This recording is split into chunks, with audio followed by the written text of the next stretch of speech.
नाजरीन आदाब। सियासत टीवी के रास नशरियात में आपका इस्तकबाल है। आलमी, कौमी, इलाक़ाई ताज़ा ख़बरों और नए मौज़ूआत के साथ मैं सैयद इस्माइल ज़बीउल्लाह और मेरे हमरा सीनियर सहाफ़ी सज्जादुल हसनैन आपकी खिदमत में हाजिर है। नाजरीन, शुरुआत करते हैं लोकसभा और राज्यसभा की कार्रवाइयों से, जहां पर मानसून सेशन के लिए एक रोज़ कबल लोकसभा और राज्यसभा की कार्रवाइयाँ जो है वो बहाल हुई थी, वो सेशन से स्टार्ट हुए थे, मगर अपोजिशन की हंगामा आराई की वजह से आज दूसरे दिन का इजलास भी दोपहर तक मौखर कर दिया गया, रोक दिया गया था, मनसूख कर दिया गया था। दरअसल अपोजिशन की जानिब से ये मांग की जा रही है कि पहलगाम दहशतगर्द हमले का जो मामला है और उसकी जो पूरी जांच है, और फिर जो ऑपरेशन सिंदूर जो हिंदुस्तानी अफवाज की जानिब से किया गया था, उस पर वजाहत अपोजिशन मांग रही है। और बरसर इक़्तिदार सियासी जमात बीजेपी एनडीए जो है, उनका ये कहना है कि वो यकीनन इस पर वजाहत करेंगे, मगर उसके लिए वक्त दरकार है। तो इसी से हम आज की शुरुआत करते हैं। जी सज्जा साहब। जी देखिए, आज दूसरा दिन है लोकसभा का, पार्लियामेंट का। दोनों ऐवानों की कार्रवाई आज भी जो है मुतासर रही, बल्कि मुलतवी कर दी गई। कल भी हम लोगों ने इस पर बात की थी। कल भी जो है आपने देखा कि कैसे पार्लियामेंट शुरू होने के महज एक 5-10 मिनट की जो है कार्रवाई हुई थी, उसके बाद कार्रवाई 12 बजे तक मुलतवी कर दी गई। कांग्रेस के मुतालबे के बाद जो शोर शराबा हुआ था, उस शोर शराबे की बुनियाद पे 12 बजे तक, फिर उसके बाद 2 बजे तक मुलतवी कर दी गई थी। फिर उसके बाद पूरे दिन के लिए कार्रवाई मुलतवी कर दी गई थी।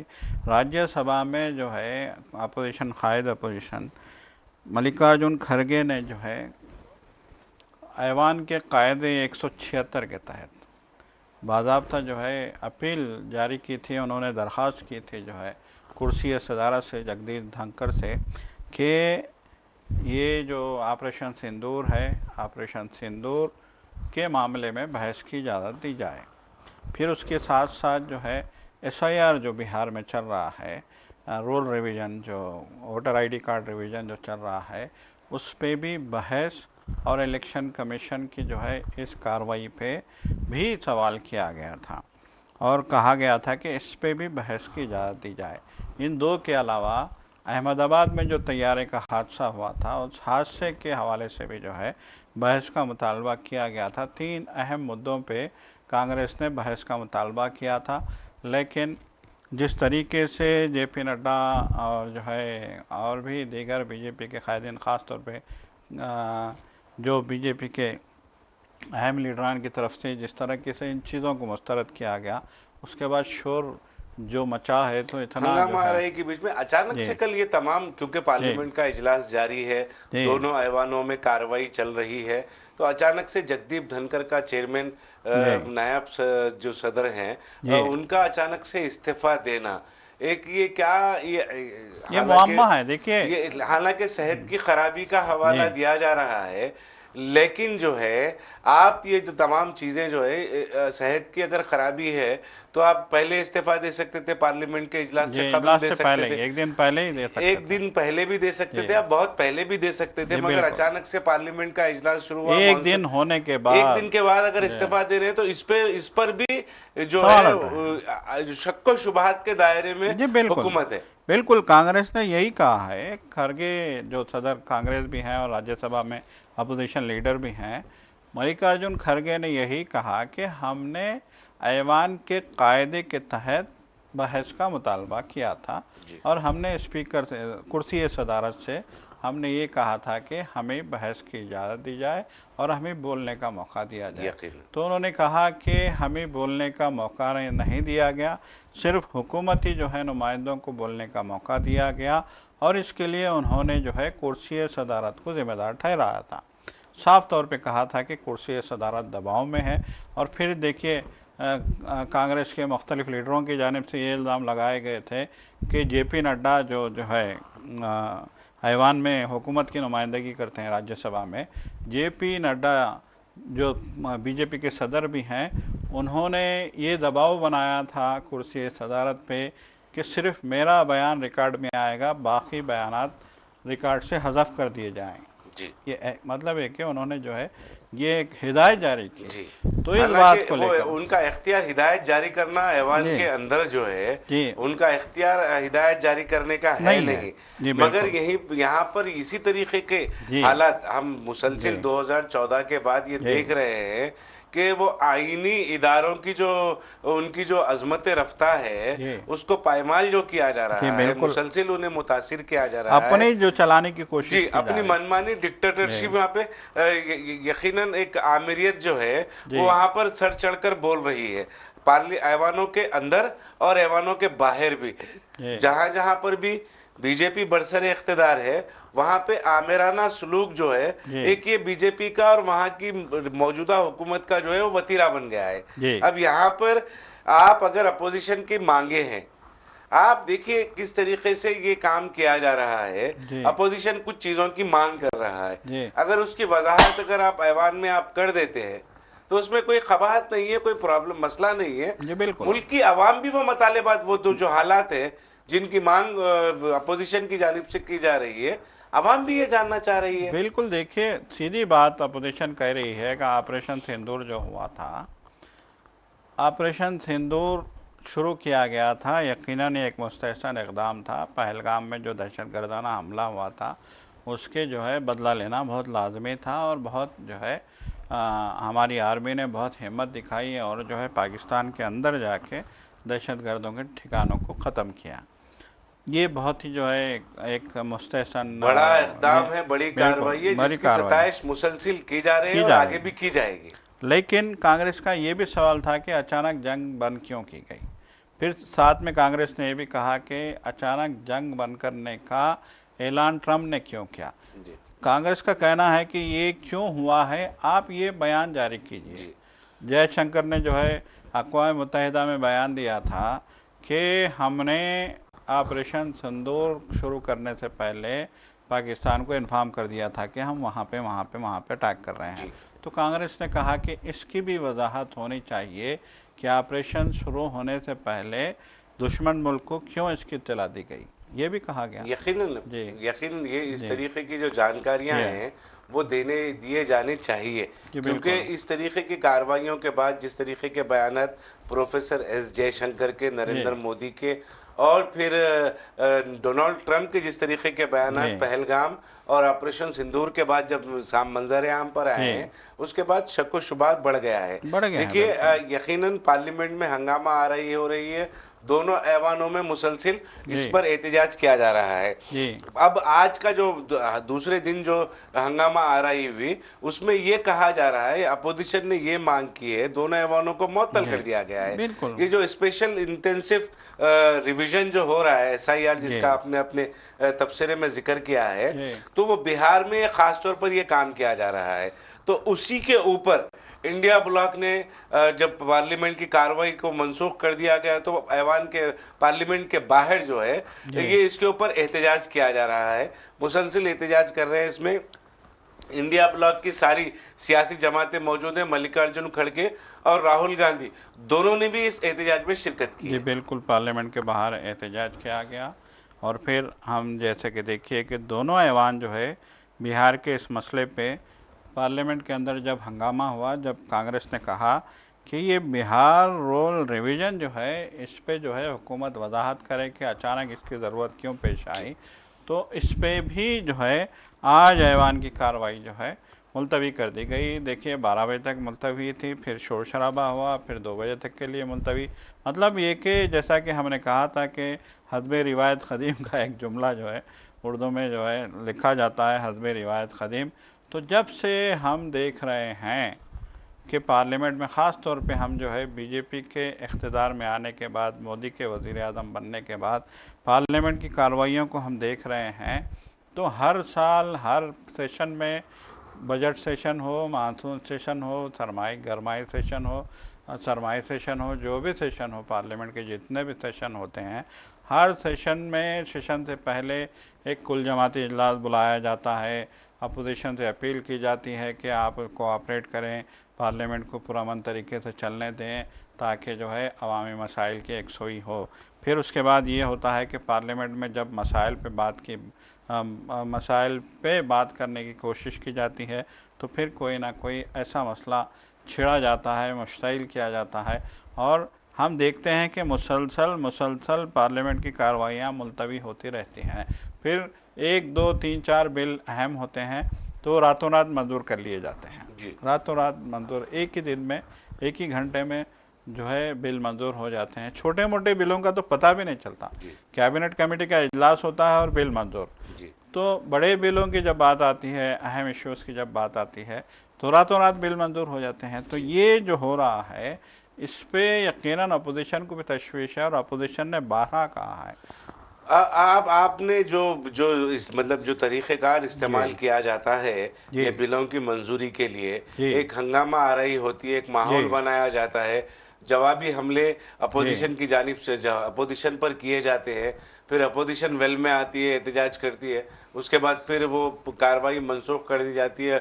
हमने पिछली मरतबा देखा कई अरकान पार्लियामेंट को मअतल कर दिया गया था एक दिन के बाद, और जो पार्लियामेंट की जो तनासुब है वो तनासुब मौजूदगी का जो अटेंडेंस का जो तनासुब है उसकी नहीं होने के बावजूद भी बिलों को मंजूर कर लिया गया था। ये मनमानी तो ये डिक्टेटरशिप जैसा कि हमने करे, जेपी नड्डा का आपने जिक्र किया कि सिर्फ मेरा बयान जो है वो रिकॉर्ड में आएगा, बाकी के तमाम रिकॉर्ड हदफ कर दिए जाएंगे, एक हुक्म के अंदाज में उन्होंने ऐवान में कहा था।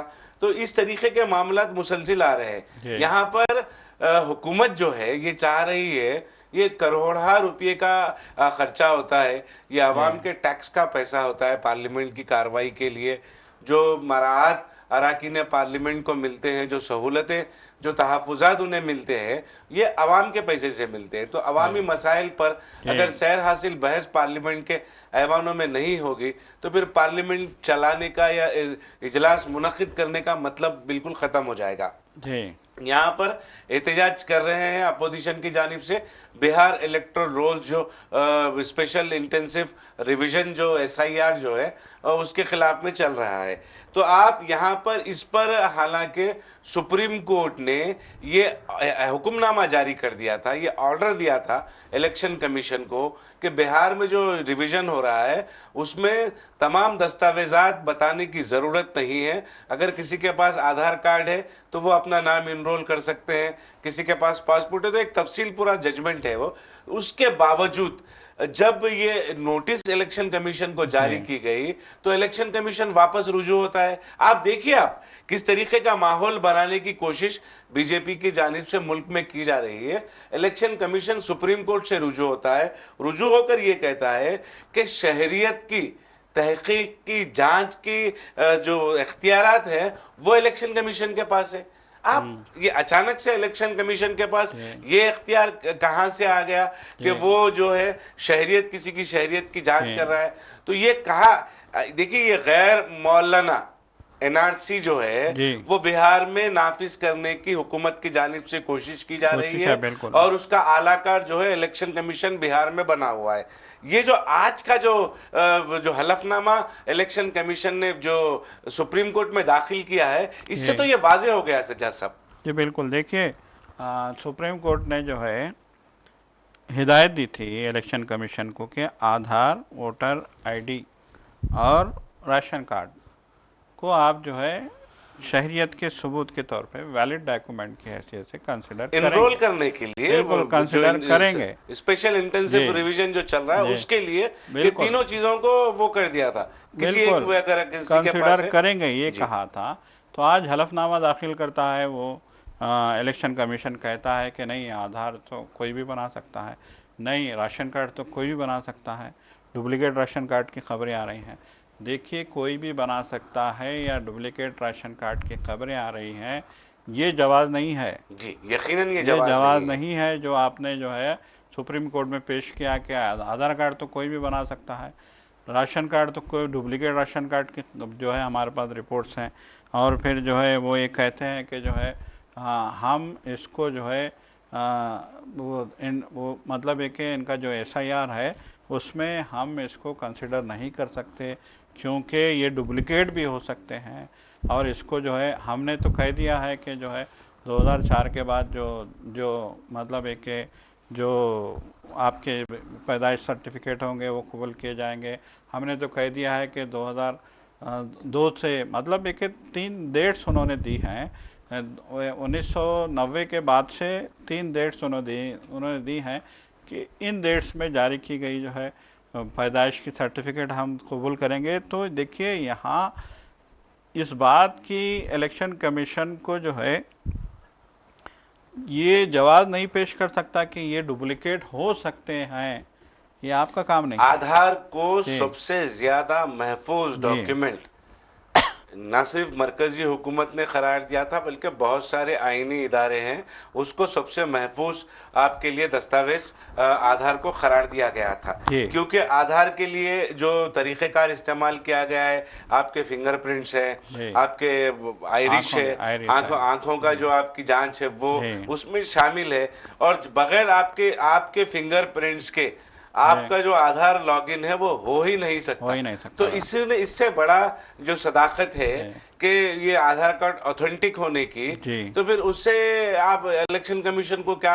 लेकिन आप देखिए जिस तरीके का सवाल यहाँ पर इलेक्शन कमीशन को क्या इख्तियारात है पे नहीं है और हमें इख्तियार है शहरियत किसी की जांचने का। ये सबसे बड़ा जो हलफनामे में इलेक्शन कमीशन ने जो सुप्रीम कोर्ट में दायर किया है हलफनामा, उसमें ये कहना कि हमें इख्तियार है शहरियत की तहकीक करने का, उसकी जांच करने का।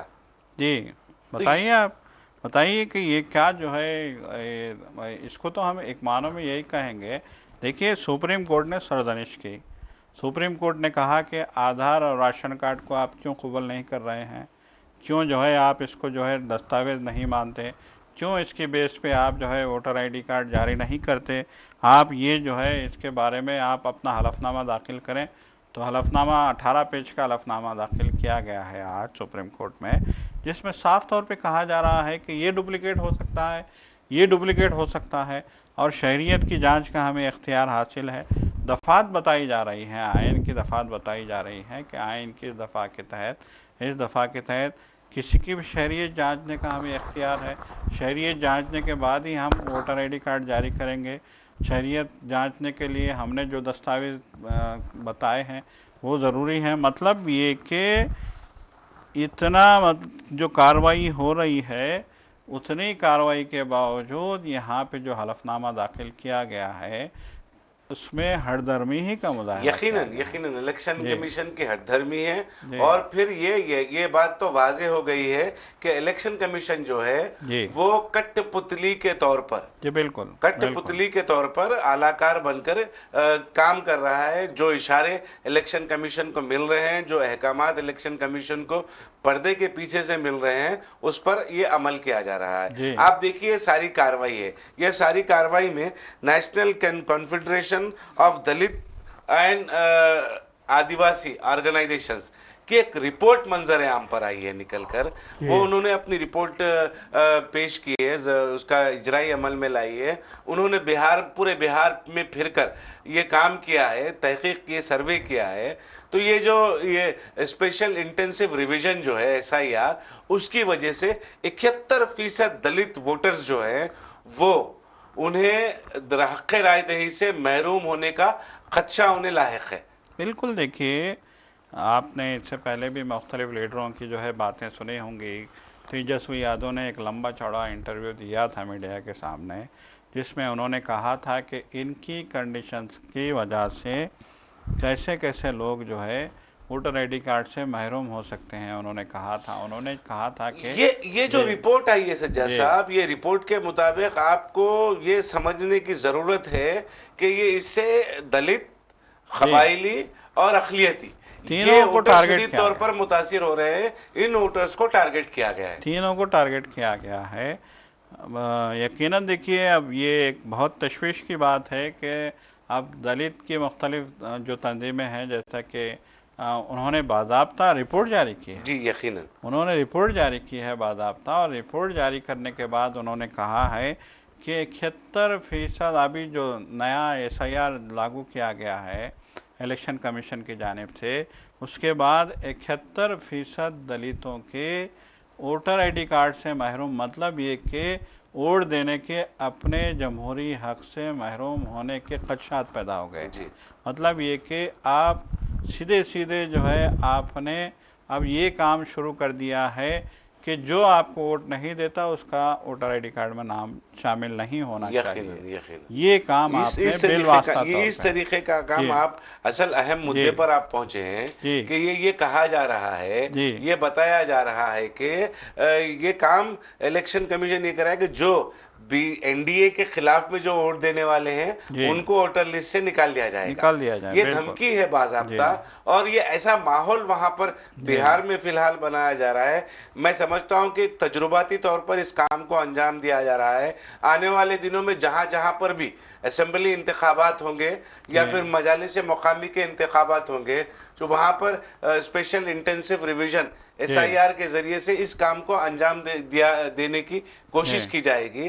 देखते हैं कि भाई क्या क्या मंशा और मकसद जो है उसका इलेक्शन कमीशन का खास तौर पे मंशा और मकसद जो है वो आज जो हलफनामा उन्होंने सुप्रीम कोर्ट में दाखिल किया है, दायर किया है, उससे वाजे हो गया है। ये बिल्कुल वाजे हो गया है, उससे साफ जाहिर हो गया है कि इलेक्शन कमीशन अपनी ही बात को जो है जस्टिफाई करने की कोशिश कर रहा है और अपने ही काम को, देखिए सारी दुनिया कह रही है, पूरी अपोजिशन जमातें कह रही हैं और पूरे माहिरीन कह रहे हैं, यहाँ तक के मरदमशुमारी के सर्वेस करने वाले लोग, वोटर आईडी कार्ड्स के लिए सर्वे करने वाले लोग और मुख्तलिफ़ कामों के लिए घरों, गलियों, महलों, कूचों में जो है सर्वे करने वाले लोगों का भी ये कहना है कि आप इतने कम वक्त में हर शख्स से रब्ता नहीं कर सकते, हर शख्स की डिटेल नहीं ले सकते और हर शख्स से आप ये तवक्को नहीं कर सकते कि आपकी दी हुई डेट में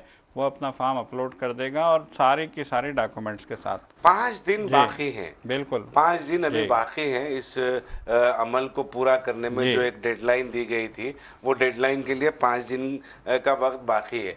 हो सकता है, मुमकिन है कि उसमें तौसी भी की जाए आने वाले दिनों में, लेकिन जो तरीक़ेकार इलेक्शन कमीशन अपनाया हुआ है ये सारे मामले में, SIR के मामले में, स्पेशल इंटेंसिव रिवीजन के मामले में, इलेक्टोरल रोल्स के मुतालिक, तो ये जो काम कर रहा है, ये जो काम है, ये गैर आइनी और गैर जमहूरी इसको माना जा रहा है। अपोजिशन की मांग जो है यही है, अपोजिशन इसी के ऊपर मुसलसिल वजाहत मांग रहे हैं। इंडिया ब्लॉक मुसलसिल उसके ऊपर एहतजाज कर रहा है। जैसा कि हमने बातचीत की शुरुआत में कहा कि पार्लियामेंट का इजलास मुलतवी किए जाने के बाद पार्लियामेंट के दोनों ऐवानों के बाहर जो है अपोजिशन की जानिब से एहतजाज किया जा रहा है। माहौल एक तरफ सियासी है पूरे बिहार का, सियासी माहौल में मुख्तलिफ हरबे इस्तेमाल किए जा रहे हैं, आइनी इदारों को इस्तेमाल लाया जा रहा है बीच में।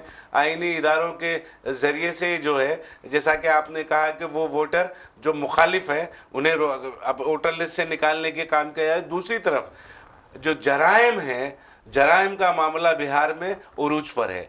हमने हालिया दिनों में देखा था 2 दिन कबल कि चंदन नामी एक शख्स जो क्रिमिनल है, पैरोल पर उन्हें रिहा हुआ है, उसको अस्पताल में, पटना के पारस अस्पताल में घुसकर कुछ गुंडों ने गोली मार दी, उसको मतलब हलाक कर दिया।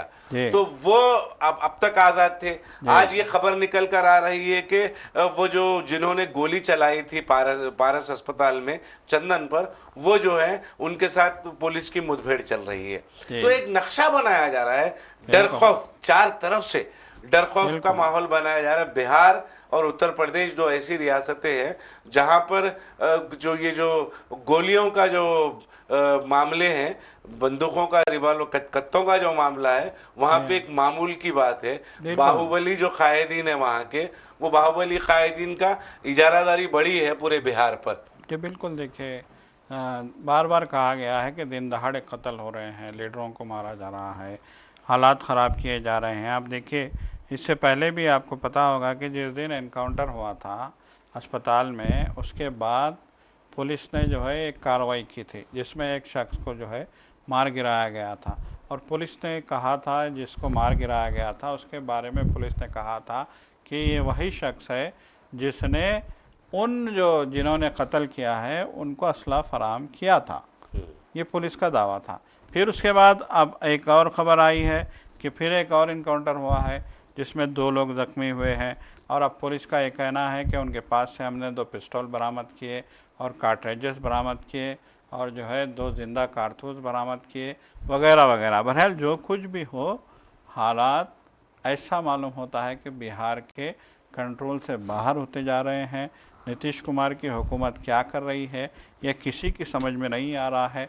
तेजस्वी यादव ने तो खुल के कह दिया है कि नीतीश कुमार को ही साइडलाइन कर दिया गया है और 3-4 लोग जो नीतीश कुमार की काबीना के लोग हैं, जिसमें बीजेपी के लोग भी शामिल हैं, वही लोग हुकूमत चला रहे हैं और बस यही जो है बिहार की सूरत हाल हो गई। जेडीयू का भी हाल यकीनन ऐसा लग रहा है, क्योंकि बीजेपी से हाथ मिलाने के बाद इलाकाई तमाम सियासी जमातों की जो सूरत हाल है हम मुसलसिल देखते आ रहे हैं। शिवसेना को उन्होंने 2 टुकड़े कर दिया, एनसीपी को उन्होंने 2 टुकड़े कर दिया। तो आने वाले दिनों में ऐसा लग रहा है जिस तरीके के हालात बिहार में सियासी चल रहे हैं, उससे ये साफ जाहिर हो रहा है कि जेडीयू भी जो है आने वाले दिनों में 2 टुकड़े हो जाएगी, जेडीयू के भी 2 धड़े बन जाएंगे। तो देखते हैं कि किस तरफ ऊंट करवट बैठेगा, क्योंकि अब वक्त करीब होने को चला है। सुप्रीम कोर्ट ने नोटिस जारी की है मरकज़ी और रियासती हुकूमतों को सदारती हवाले से, जो बिल्स वगैरह का जो मामला है उस पर इख्तियारात के हवाले से ये कर सकते हैं या नहीं कर सकते हैं, उस पर नोटिस जारी की है। तो सारा नाजरीन, अब वक्त हो चला है सियासत टीवी के दीगर प्रोग्रामों से आप जुड़े रहें। हमारा ये प्रोग्राम आपको कैसा लगा, आप ज़रूर अपनी राय कमेंट बॉक्स में इरसाल करें और सियासत टीवी की सारी टीम को अब दे इजाज़त। खुदा हाफिज़।